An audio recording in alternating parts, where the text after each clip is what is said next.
नमस्कार the earth news देख रहे हैं सब। मैं हूं आपसे साहिल केरनी। रियल इशू में बात करेंगे मिडिल ईस्ट को लेकर। मिडिल ईस्ट एक बार फिर युद्ध के मुहाने पर खड़ा है। अमेरिकी राष्ट्रपति डोनाल्ड ट्रंप के अचानक वीकेंड कार्यक्रम रद्द कर व्हाइट हाउस लौटने के बाद दुनिया भर में ये चर्चा तेज हो गई है कि क्या अमेरिका ईरान पर नए सैन्य हमलों की तैयारी कर रहा है। दूसरी तरफ ईरान ने भी साफ शब्दों में चेतावनी दी है कि दुश्मन की किसी भी बेवकूफी का जवाब पूरी ताकत से दिया जाएगा। हॉर्मुज स्ट्रेट का संकट, तेल सप्लाई पर खतरा, इजराइल लेबनान बॉर्डर पर बढ़ती गतिविधियां और परमाणु वार्ता की विफलता ने हालात को और ज्यादा विस्फोटक बना दिया है। सऊदी अरब, यूएई और कतर जैसे खाड़ी देशों ने अमेरिका से संयम बरतने की अपील की है, जबकि यूरोपीय यूनियन ने प्रतिबंध की तैयारी में। इस पूरे घटनाक्रम का असर सिर्फ पश्चिम एशिया तक सीमित नहीं रहेगा, बल्कि भारत समेत पूरी दुनिया की अर्थव्यवस्था, तेल की कीमतों और सुरक्षा रणनीति पर पड़ सकता है। सवाल यही, क्या दुनिया एक और बड़े युद्ध की ओर बढ़ रही है या अभी भी कूटनीति के दरवाजे खुले हैं। तो तीन खास मेहमान हमारे जुड़ चुके हैं और उनसे हम बातों को लेकर चर्चा करेंगे और खुल के समझने की कोशिश करेंगे इन सब बातों को। डॉक्टर अभिषेक अलावत हमारे साथ फॉरेन एक्सपर्ट, सर धन्यवाद, शुक्रिया समय देने के लिए। कैप्टन अनिल गौर है हमारे साथ, डिफेंस एक्सपर्ट, सर धन्यवाद, शुक्रिया समय देने के लिए। और डॉक्टर राम श्रीवास्तव है हमारे साथ, फॉरेन एक्सपर्ट, सर धन्यवाद, शुक्रिया समय देने के लिए। बहुत बहुत शुक्रिया सर। शुरुआत में करूंगा डॉक्टर अभिषेक अलावत सर से। सर, किस तरह देख रहे हैं? हम काफी देर से हम जिक्र करी जा रहे हैं अमेरिका ईरान युद्ध का। अ, ठीक है, युद्ध विराम तो है, कहीं ना कहीं कहीं कहीं छुटपुट हरकतें चलती रहती हैं, पर अब क्या लगता है कि दोबारा से तैयारी कर रहा है अमेरिका? इसराइल ने बहुत बार उकसाया है। सर, सब प्रथम साहिल जी आपको और अनिल सर को और सर को मेरा प्रणाम। आपके दर्शकों को मेरा प्रणाम।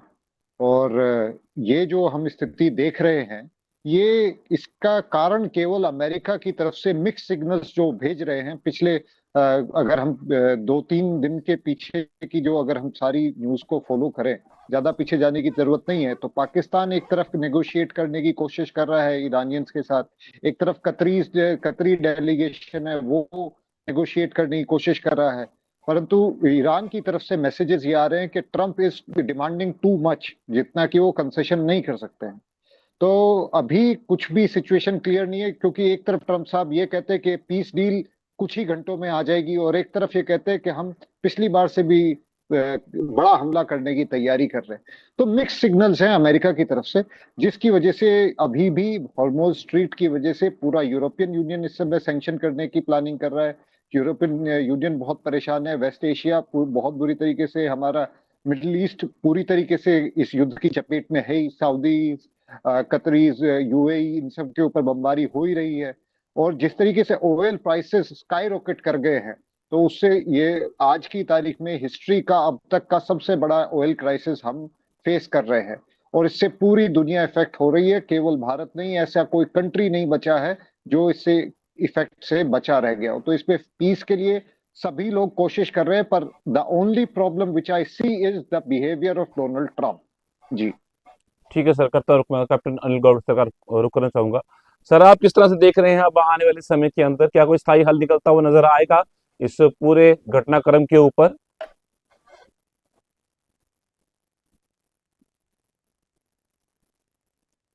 सर, आपका ऑडियो नहीं आ रहा, सर अनम्यूट कर लीजिए।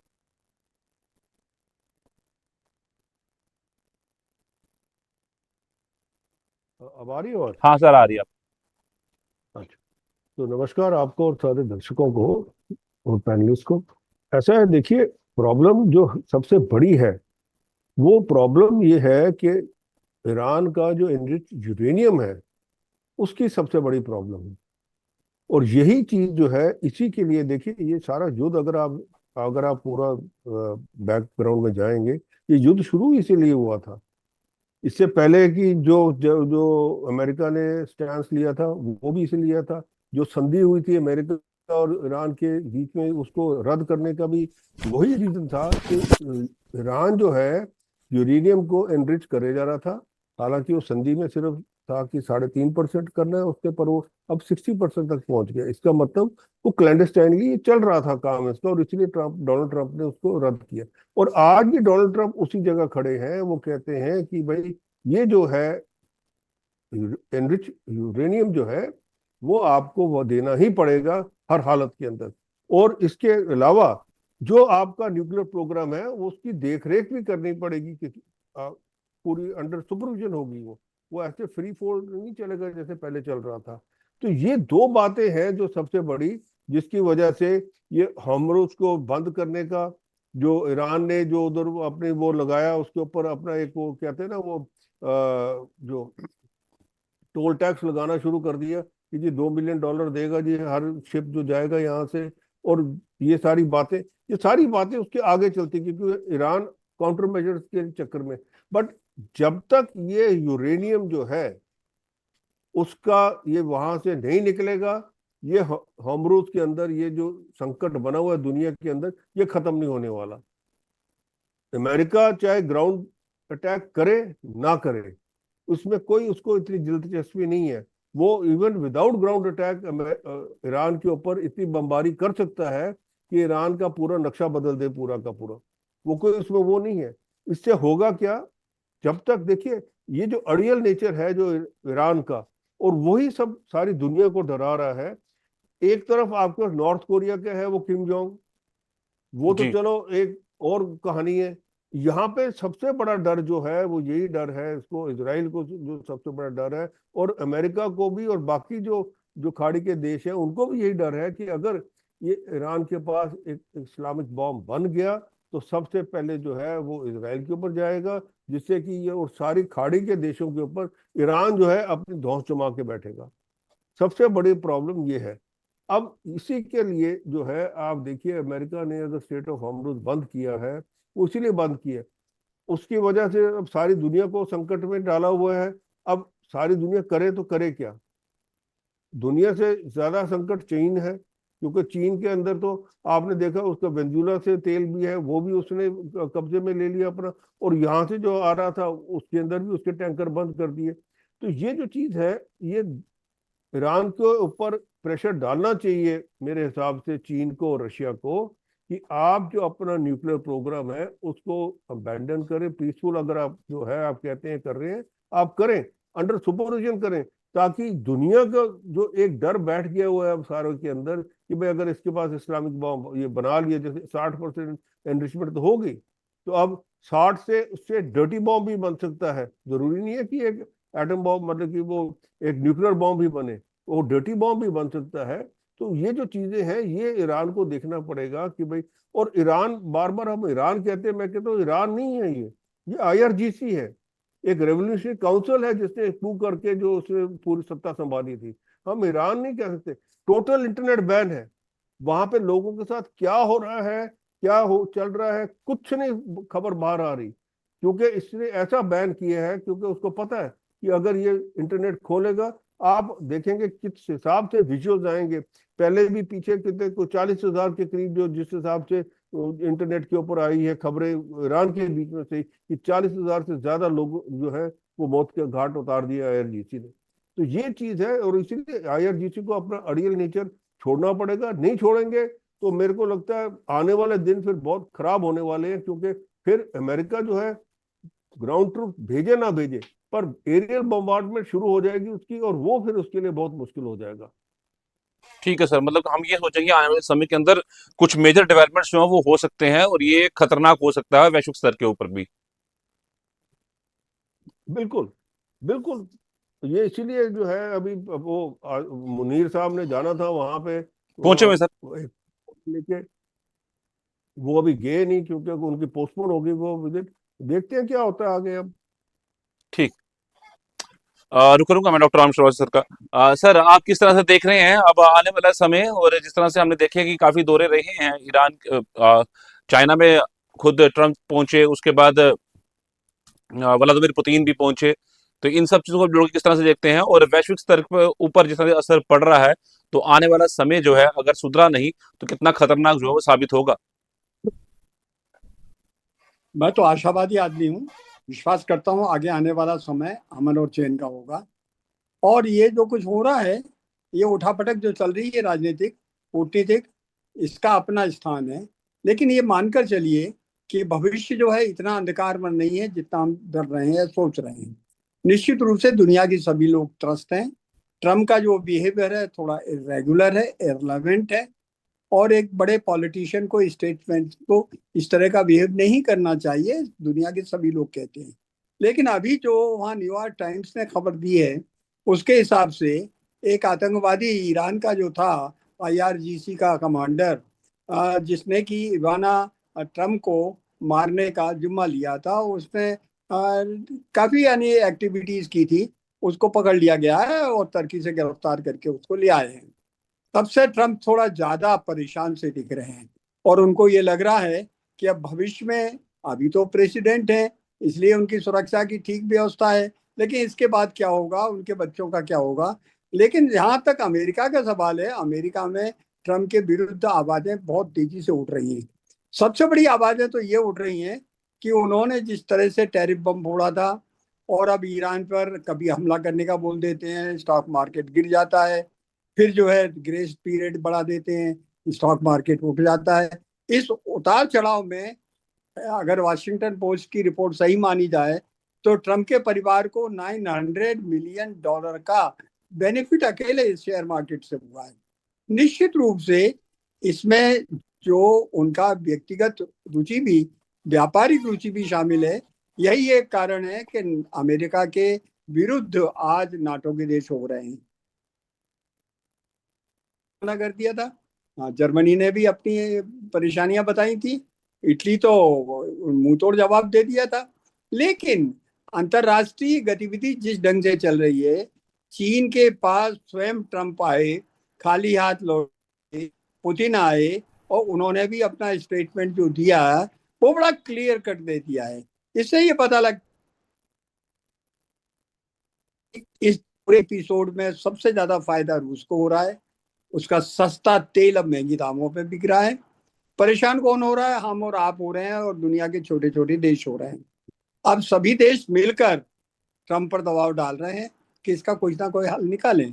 ईरान और ट्रम्प के बीच में निश्चित रूप से 1-2 हफ्ते के भीतर भीतर कोई समझौता हो जाएगा, क्योंकि ट्रम्प में अगर हिम्मत होती तो कभी की फौजें उतार देते, बम्बार्डिंग कितनी भी कर लें। उन्होंने जो है अंडरग्राउंड टनल बना रखे हैं, अपने आर्सेनल सब वहां छोड़ रखे हैं और एक बात कह रखी है कि अब अगर हम पर हमला हुआ तो कभी सोच भी नहीं सकते हैं ऐसा रिटेलिएट किया जाएगा। अब अंदाजा लगाइए और सोचने की बात कौन सी कह रहा है। इसका मतलब उसने डर्टी बम बना लिया है और उसका अगर उपयोग होगा तो कहाँ होगा? सऊदी अरब पर तो नहीं होगा, यूनाइटेड अरब अमीरात पर हो सकता है, अबू धाबी पर हो सकता है।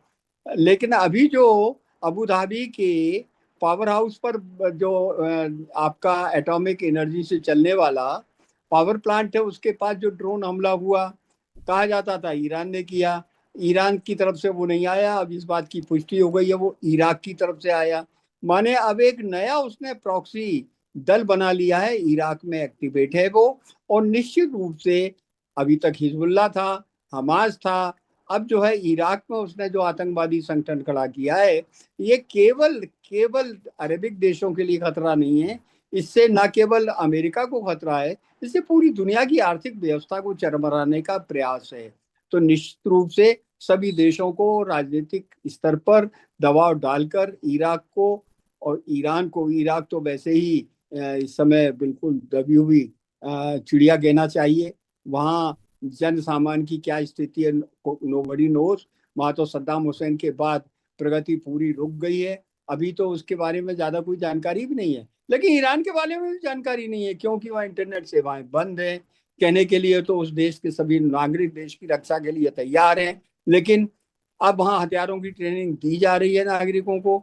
अब पर उसका भी कितना उपयोग होगा, कितना उपयोग नहीं होगा, हो सकता है वही हथियार वहाँ की सल्तनत को हटाने के लिए काम में आ जाए, वहाँ गृह युद्ध आ जाए। जी। लेकिन इसमें दो नहीं कि ईरान की आंतरिक स्थिति बहुत अच्छी नहीं है और इस समय महंगाई की वजह से ट्रम्प भी परेशान है। दोनों की अपनी अपनी मजबूरी है और निश्चित रूप से दोनों चाहते समझौता हो जाए। वह आनाकानी चल रही है, कितने दिन चलेगी ये देखने की बात है। मेरा अनुमान है अधिक से अधिक 1 हफ्ते और ये रूठा रूठी चलेगी और इनको किसी नतीजे पे आना पड़ेगा। साहिल जी। ठीक है सर, मैं करता हूँ डॉक्टर अभिषेक के अलावा मैं एक चीज और समझूंगा आपसे। ठीक है, युद्ध चलता रहा, काफी देर हो गई, अब उसके बाद चेतावनियां दोनों तरफ से आ रही हैं, पर इसमें एक बात बिल्कुल अहम है कि ये एक बड़ा ट्रेड वॉर बन चुका है। अब बेशक दोनों तरफ से मिसाइलें नहीं चल रही हैं, ड्रोन नहीं चल रहे हैं, पर वैश्विक स्तर पर जो है अर्थव्यवस्था बहुत से देशों की चरमरा गई है। भारत भी उनमें से एक है कि जिस तरीके से मतलब हालात बन रहे हैं और भी बिगड़ सकते हैं अगर नहीं सुधरे तो। साफ तौर पर मतलब ट्रेड वॉर, अ, उन दोनों देखो कुछ फर्क नहीं पड़ रहा। ईरान के पास कुछ बचा नहीं है खोने के लिए, अमेरिका के पास बचा तो है पर उसको फर्क नहीं पड़ रहा, और इसराइल भी वही उसी राह पे चल रहा है। पर कहीं ना कहीं ट्रेड वॉर जो है ये कहीं ना कहीं भारत को बहुत ज्यादा इफेक्ट कर रही है। साहिल जी, मैं डॉक्टर राम सर की बात से पूरी तरह इत्तेफाक रखता हूँ कि मिडिल ईस्ट पहले से ही बहुत ज्यादा डिस्टर्ब हो चुका है। इस समय ईरान की स्थिति ये हो गई है कि मरे मरेंगे परंतु अमेरिका के सामने झुकेंगे नहीं, पूरी तरह से उनके सामने सरेंडर हम नहीं करेंगे। जो पीस डील है अभी, अब से 20-25 घंटे पहले ही एक सऊदी न्यूज एजेंसी है, उसने उसके बारे में थोड़ा सा आउट किया है। और उसमें यही है जो अनिल सर बता रहे थे कि जो एनरिचमेंट है, न्यूक्लियर एनरिचमेंट है, उसको पूरी तरीके से रोकने के लिए अमेरिका फोर्स कर रहा है ईरान को, और ईरान इसके लिए बिल्कुल तैयार नहीं है। उसके पीछे थोड़ी सी हिस्टोरिकल बैकग्राउंड है। आप देखिए इन्होंने सद्दाम हुसैन के साथ क्या किया, उसके ऊपर ये इल्जाम लगा के दैट ही है वेपन्स ऑफ मास डिस्ट्रक्शन।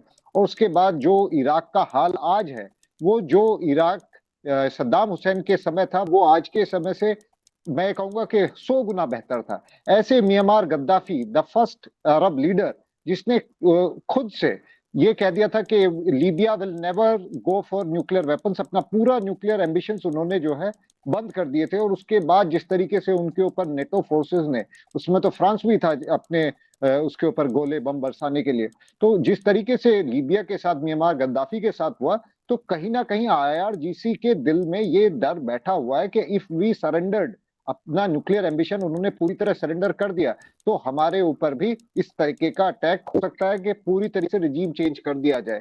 क्योंकि अमेरिका का केवल ये उद्देश्य नहीं होता कि किसी देश में डेमोक्रेसी लेके आनी है, या वहां की जनता बड़ी त्रस्त है और उन लोगों को आईआरजीसी बहुत ही ड्रैकोनियन रिजीम में रख रही है।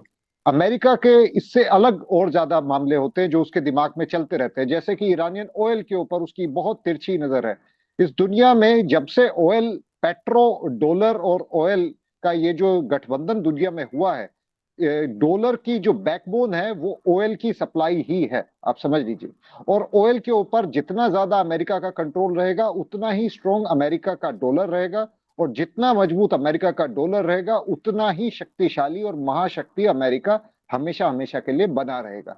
तो इस समय चैलेंज उस पे है, ऑयल जो उनकी ऑयल के ऊपर कब्जा करने का जो इरादा है अमेरिका का, अब उसमें ईरानी कितना कॉम्प्रोमाइज करने के लिए तैयार हो जाएं, वो भरोसा दिलाने का काम अमेरिका का है कि हम आपके साथ उस हद तक नहीं जाएंगे जो हमने सद्दाम हुसैन के साथ किया या म्यांमार गद्दाफी के साथ किया। डेमोक्रेसी वेमोक्रेसी का ये जो हल्ला अमेरिकी उछालते हैं, ये झूठी बातें होती हैं, इनको साइड में रखना चाहिए। जी। ये इस समय ये अमेरिका की को जरूरत है कि अगर वो दुनिया में शांति चाहिए, और पूरी दुनिया की आवश्यकता है कि जो इकोनॉमिक क्राइसिस पूरी दुनिया देख रही है, हिस्टोरी में ये आज तक की हिस्ट्री में अनप्रेसिडेंटल, ऐसा कभी पहले इतना बड़ा इकोनॉमिक क्राइसिस नहीं आया है जिसकी मुहायने पे आज पूरी दुनिया खड़ी है। तो इस समय अगर अमेरिका ये विश्वास दिला पाया ईरान को कि हम आपके साथ ऐसा नहीं करेंगे जैसा हमने इराक और लीबिया के साथ किया, तो शायद कॉम्प्रोमाइज होगा। और जैसा कि जी। राम सर ने कहा कि इसको 1-1.5 हफ्ते का समय देना चाहिए, देखते हैं आगे क्या होता है। जी ठीक है सर, मैं रुका करूंगा कैप्टन अनिल गौड़ सर का। सर एक बड़ी अहम बात रखी डॉक्टर आशीर्वाद सर ने, प्रॉक्सी जो है वो, ईरान के जो प्रॉक्सी समूह है इस संघर्ष को कितना खतरनाक जो है वो बना रहे हैं। अब पहले तो बना ही रहे थे, अब आने वाले टाइम के अंदर जैसे इराक की बात की गई, वहां से भी अटैक हुआ। भाई जी देखिए, प्रॉक्सीज तो इन्होंने, ईरान ने पाली हुई है ना। आपके सामने सामने है, हिजबुल्ला है, हमास है, हुती है। अब एक देश जो ये टेररिस्ट ऑर्गेनाइजेशंस को पाल रहा है, और उसके लिए ये जो एग्रीमेंट भी जो जिस जगह अटका हुआ है, वो उसके अंदर कहता है कि जी सीज फायर जो है लेबनान में भी करो जी, उसके अंदर जो हिजबुल्ला के ऊपर अटैक कर रहा है इजराइल, वो भी सीज फायर होना चाहिए उसके ऊपर। इसका मतलब आपकी जो, आपका दिल, दिमाग, और एक आप, मैं कहूँगा स्टेट पॉलिसी जो है वो टेररिज्म में है, जैसे हम पाकिस्तान के लिए कहते हैं। तो ये जो चीज है, ये सिंपल सी बात है। मैं तो आईआरजीसी को एक टेररिस्ट ऑर्गेनाइजेशन के तौर से देखता हूं कि वो एक सही ऑर्गेनाइजेशन नहीं है, क्योंकि वो तीन तीन ऑर्गेनाइजेशंस को वो पाल रहा है और उन्हीं से वो काम करवा रहा है। तो यहाँ पे पाकिस्तान क्या कर रहा है? वो भी तो हिजबुल मुजाहिदीन और ये अल बदर और सारों को पाल के रखा हुआ है उसने। तो ये जो चीज है, ये भी एक चीज इसके अंदर है बड़ी जरूरी। अब जब ये एग्रीमेंट जा रहा है तो उसके अंदर एक बड़ा क्लियर कट वो उसके अंदर है कि ये प्रॉक्सीज को नहीं सपोर्ट करेंगे। वो भी इनको तकलीफ है, वो कहते हैं जी हम क्या नहीं सपोर्ट करेंगे। अब ये प्रॉब्लम है ना। देखिए, आप एक खुला खुला दिखा रहे हैं दुनिया को कि आप एक टेररिस्ट स्टेट है। मैं फिर ईरानियन लोगों के बारे में नहीं बात कर रहा, मैं आईआरजीसी के बारे में बात कर रहा हूं। ये बड़ा क्लियर एक हम अपने जहन में रख ले कि हाँ, आईआरजीसी क्या है और ईरानियन लोग क्या हैं। ईरानियन सभ्यता तो वो भी बड़ी पुरानी है, 3000 साल पुरानी है, हिंदुस्तान के साथ बड़े अच्छे ताल्लुकात रहे हैं। तो आईआरजीसी एक अलग चीज है। अब ये जो चीज है, ये अगर इसको नहीं छोड़ना चाहते, इसका मतलब ये समझौता होगा नहीं, क्योंकि जो तीन बातें हैं वो उसके ऊपर अगर ये नहीं मानेंगे फिर तो कोई फायदा नहीं ना। अमेरिका कहता है जी हम सैंक्शन भी हटा देंगे, हम आपका सारा कुछ जो है वो जो आपका इनका जो फंड जो है और बाकी एसेट्स वगैरह जो सीज किए हुए हैं वो भी रिलीज कर देंगे, आपको तेल एक्सपोर्ट करने का भी सारा कुछ दे देंगे। पर ये तीन चीजें आपसे नहीं करनी है और ये तीन चीजों पे हमानी है। अब ये कहते नहीं हमने नहीं मानना। तो अगर ये क्या दर्शाता है? ये दर्शाता है कि ये जो स्टेट है, लोग कहते हैं कि डोनाल्ड ट्रंप ये इस हिसाब से करते हैं। मैं कहता हूँ डोनाल्ड ट्रंप तो ये देख के कर रहा है ना कि भाई एक एक आप देश को जो है, जब आपने एक एग्रीमेंट किया, जी उस एग्रीमेंट को तोड़ के आप क्लैंडस्टाइनली आप इसको कर रहे हैं। और आईएई की जब इंस्पेक्शन हुई, उन्होंने भी कहा कि इन्होंने हमें सारी फैसिलिटीज नहीं दिखाई, तब से ये सारा कुछ शुरू हुआ ना। तो ये जो चीज है ये बड़ी जरूरी है। बिल्कुल एक सर। दूसरी बात ये है कि देखिए, ईरान की हालत जो है इकोनॉमिकली भी और मैं कहूँगा इवन फॉर फूड ग्रेन वगैरह भी बहुत खराब है हो रही है, क्योंकि हमरूद बंद होने की वजह से। अब हालांकि पाकिस्तान की उधर से उन्होंने रास्ते खोल दिए, पर उसके अंदर भी कुछ ज्यादा इसके जो फूडस्टफ्स आने का जो है, जैसे अगर आप अंदाजा लगा लीजिए कि अगर एक शिप आता है उसके अंदर कितना आता है और वो शिप अनलोड होकर ट्रक्स में जाएगा तो किस किस हिसाब से जाएगा, लॉजिस्टिक प्रॉब्लम्स कितनी होती है वो आपके सामने है। तो ये भी एक प्रॉब्लम खड़ी हो रही है उनके सामने कि भाई खाने पीने का जो सामान है आपके पास, फूड ग्रेन वगैरह का कितना स्टॉक है, क्या है और कैसे चलेगा।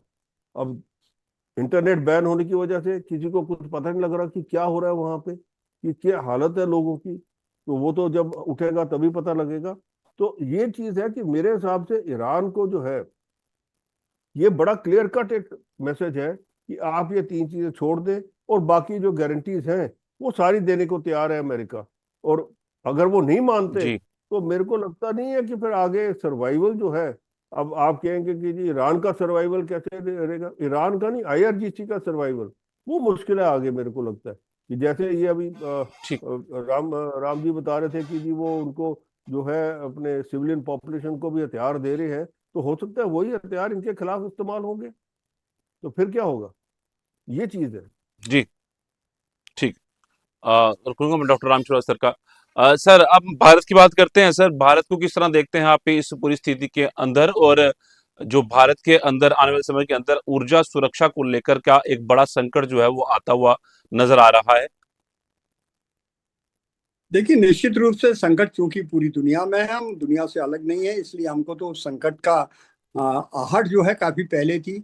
यही एक कारण था कि हमारे यहाँ पर्याप्त मात्रा में तेल के भंडार मौजूद थे और अभी भी मेरा ख्याल है 2 महीने तक तो किसी तरह की कोई परेशानी पड़ेगी नहीं। उम्मीद ये है 2 महीने के भीतर भीतर कोई ना कोई एक रास्ता निकल ही आएगा, क्योंकि हमसे ज्यादा परेशान जो है दुनिया के दूसरे देश हो रहे हैं। जापान भी हो रहा है, साउथ कोरिया भी हो रहा है, चीन तो हो ही रहा है, लेकिन चीन जो है कुछ मामलों में बेहद ही चतुर है, एडवांस्ड है, और वहाँ की तकनीक काफी एडवांस हो रही है। देखिए ना, आज अगर हमको सबसे बड़ा संकट तेल के बाद अगर दूसरा है तो फर्टिलाइजर का है। अब फर्टिलाइजर जो है चीन ने वहां पर एक नई तरकीब से निकालना शुरू कर दिया है। उसने कोयले से यूरिया बनाना शुरू कर दिया है। अब कैसे बन रही है, क्या तरकीब है, वो अवेलेबल है, लेकिन हमारे यहाँ उसकी चूंकि पहले से तैयारी नहीं हुई थी। आज की तारीख में चीन उर्वरक के मामले में लगभग आत्मनिर्भर हो चुका है। और यही एक कारण है कि हमारे प्रधानमंत्री बार बार कह रहे हैं कि देशवासियों को आह्वान कर रहे हैं कि हम विदेशी चीजों का बहिष्कार करें, अपने डॉलर्स बचाएं, विदेशी मुद्रा बचाएं, क्योंकि विदेशी मुद्रा की आज आवश्यकता तेल के लिए जितनी है उससे कहीं ज्यादा रक्षा सामग्री के लिए है। कुछ क्षेत्रों में जैसे हवाई जहाज के मामले में मान लें, फाइटर विमान की स्क्वाड्रन हमारे यहाँ भी कम है। अगर खुदा न ख्वास्ता हमको पाकिस्तान से और चाइना से एक साथ युद्ध लड़ना पड़ा तो हम कमजोर ना पड़ जाएं। उसके लिए हमको विदेशी मुद्रा के भंडार को सुरक्षित और संयमित खर्च करना है, और संयमित ही खर्च हो रहा है निश्चित रूप से। लेकिन देश के दुश्मनों की कहीं कमी नहीं है, देश के अंदर भी मौजूद हैं। देखिए लोगों की हिम्मत, हमारे प्रधानमंत्री को, गृह मंत्री को गद्दार बोल रहे हैं। गद्दार किसे कहते हैं? गद्दार तो आज की तारीख में डीप स्टेट है, जिसने कि कॉकरोच जनता पार्टी बनाकर यहाँ वो समस्या पैदा करने की कोशिश कर रही है जो श्रीलंका में हुई थी, जो बांग्लादेश में हुई थी, जो नेपाल में हुई थी। लेकिन भारत का युवक बहुत चतुर है, निश्चित रूप से जी यहाँ शासकीय प्रशासकीय व्यवस्थाएं काफी सुदृढ़ है, कानून व्यवस्था मजबूत है। अब हम देशवासियों का कर्तव्य है कि हमको इस भविष्य में आने वाले संकट, मैं इसको संकट ही कहूंगा, जिसका कि हमको पूर्व आभास है, उसमें हमको सरकार का सहयोग देना चाहिए। और इस तरह जो जैन जी को भड़काने की कोशिश कर रहे हैं लोग, कॉकरोच जनता पार्टी बनाकर, उन सब से हमको उस पे उसका विरोध करना चाहिए और ना कि उनका समर्थन। लेकिन हमारे अपने जयचंद यहाँ छुपे हुए हैं विभिन्न पार्टियों में, जो कि कुर्सी की लालसा से देश हितों की बिल्कुल चिंता नहीं कर रहे जी हैं। इस सब किसी को भी कोई भी देश की रक्षा के अलावा कुछ सोचना नहीं चाहिए, जनहित की बातें सोचना चाहिए। उसके लिए सरकार को हमको मदद करना चाहिए। मैं सरकार या बीजेपी का प्रवक्ता होने के नाते नहीं कह रहा हूँ, ये बात मैं कह रहा हूँ एक पढ़े लिखे नागरिक होने के नाते, एक वरिष्ठ नागरिक होने के नाते, जिसने उस जमाने का भी चुनाव देखा है जब एक एक उम्मीदवार की एक एक पेटी होती थी, फिर पेटियां आई। अब इलेक्ट्रॉनिक जो मशीन है उसका भी मुझे तकनीकी ज्ञान मालूम है। हमारे यहाँ जितने स्वच्छ और साफ सुथरे तरीके से चुनाव होते हैं ऐसे दुनिया में कहीं नहीं जी होता है, इस बात की मैं गारंटी दे सकता हूँ। लेकिन जनता को बरगलाने के लिए, अपने स्वार्थ की पूर्ति के लिए कुछ लोग जो हैं इस तरह से सिर्फ वोट की राजनीति के लिए दुरुपयोग कर रहे हैं, उनके प्रति हमको सावधान रहने की आवश्यकता जी है। इस समय अगर हम ईमानदारी से देखा जाए, ठीक इस संकट से बहुत आसानी से निकलेंगे, बशर्ते कि सभी नागरिक जो है इस संकट को समझते हुए सरकार द्वारा उठाए गए कदमों का अनुसरण करें, ना कि हो हल्ला करें। साहिल ठीक जी, ठीक है सर, धन्यवाद सर आपका हमारे साथ जुड़ने के लिए। डॉक्टर अभिषेक लावत सर आपका धन्यवाद, शुक्रिया समय देने के लिए। कैप्टन अनिल सर आपका धन्यवाद, शुक्रिया समय देने के लिए। और मैं डॉक्टर रामचंद्र सर एक आपका धन्यवाद, शुक्रिया। सर सर सर एक समय पॉइंट एक पॉइंट जी सर, एक पॉइंट सर कट जाएगा, मुझे लगता ये है कट जाएगा। अभी राम जी ने कॉकरोच पार्टी के बारे में बताया। एक बड़ी एक इंटरेस्टिंग चीज है, इसके जितने 14-15 मिलियन फॉलोअर्स हैं उसमें सिर्फ 9% जो है वो हिंदुस्तानी है, जी सर बाकी जबकि 49% पाकिस्तानी है और बाकी देशों के हैं।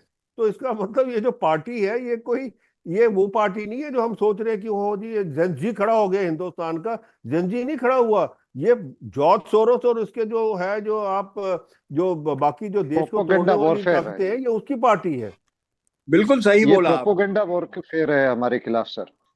हाँ जी सर, सर ठीक ठीक, देखिए धन्यवाद सर, बिल्कुल सही बात है। वैसे ये भी एक बहुत बड़ा मुद्दा है बात करने का। धन्यवाद सर, धन्यवाद, शुक्रिया समय देने के लिए। मिडिल ईस्ट में बढ़ता तनाव सिर्फ एक अमेरिका और ईरान के बीच टकराव नहीं बल्कि पूरी दुनिया की चिंता बन चुका है। हॉर्मुज़ स्ट्रेट, परमाणु वार्ता, तेल संकट और सैन्य गतिविधियों ने हालात बेहद संवेदनशील बना दिए हैं। एक तरफ अमेरिका दबाव की रणनीति अपना रहा है तो दूसरी तरफ ईरान भी पीछे हटने को मूड में नहीं दिख रहा। ऐसे में सवाल यह है कि क्या कूटनीति युद्ध को रोक पाएगी या दुनिया एक नए बड़े संघर्ष की तरफ बढ़ती चली जाएगी। द रियल शो में इतना ही, मुझे दीजिए इजाजत, नमस्कार।